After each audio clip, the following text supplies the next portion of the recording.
To the public, Hollywood is a series of glittering red carpets and camera flashes. But for dozens of women, the reality of the industry looked like this: a heavy, lavish hotel room door clicking shut from the inside.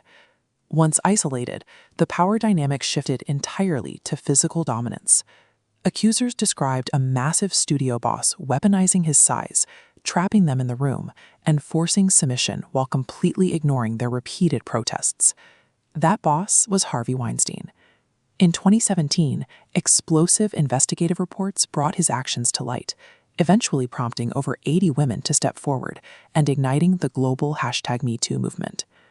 These reports challenged the cliché of the casting couch dynamic. In these accounts, sexual encounters weren't transactional. They were the result of a calculated effort to establish absolute physical and psychological control. The process followed a strict, repeatable protocol. Targets were initially approached at highly visible public networking events, lured in with legitimate promises of career advancement in a notoriously difficult industry. Then came the abrupt shift. Public meetings moved to private suites. Assistants were dismissed. Doors were locked, cutting off any escape routes. In the immediate aftermath of an assault, Weinstein would quickly shift his demeanor to normalize the interaction. This induced a state of profound confusion and fear, trapping the victim in a cycle of silence. These consistent steps point to a chilling reality. These attacks were deliberate, highly calibrated systems of entrapment. To understand how this continued for decades, we have to look at the empire he co-founded with his brother, Bob. Through Miramax and the Weinstein Company, they became untouchable kingmakers. That corporate wealth funded a sophisticated underground ecosystem. He deployed aggressive non-disclosure agreements and private intelligence firms to enforce a wall of silence. This network tracked accusers and journalists, weaponizing extracted intelligence to preemptively crush public exposure. This level of industry dominance forced victims into pure survival mode. To maintain their livelihoods in a town Weinstein effectively owned, some women felt compelled to send him friendly emails and maintain a professional relationship long after the assault. His film studio doubled as a fortified institutional defense mechanism, custom-built to protect a predator. The behavioral red flags were well documented by his staff. He threw explosive temper tantrums, flipped tables, threatened violence, and humiliated employees by forcing them to repeatedly write, "I am an idiot."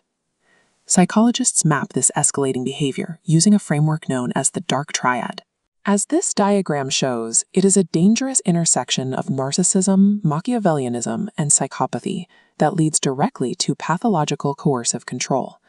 Operating from this mindset, Weinstein believed his power literally exempted him from the rules of consent. Women were treated as commodities he had already purchased with his industry influence. Weinstein's core pathology drove a need for total, terrified compliance, making sexual gratification secondary to the assertion of power. When the case finally went to trial in New York in 2020, prosecutors took a significant legal risk. They called Molyneux witnesses, women whose allegations of prior bad acts were not explicitly charged in the indictment. The testimony was devastating. It established a 30-year psychological pattern of unchecked bullying and coercive force, successfully securing his initial conviction.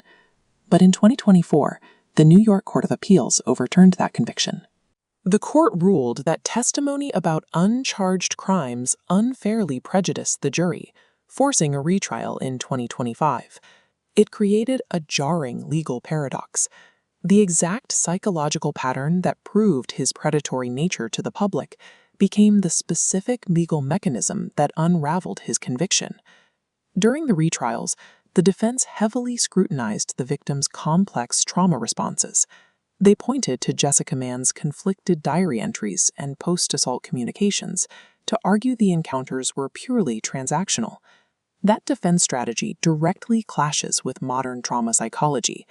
Clinical experts emphasize that freezing, delayed reporting, and attempting to appease an abuser are highly common, deeply ingrained survival mechanisms.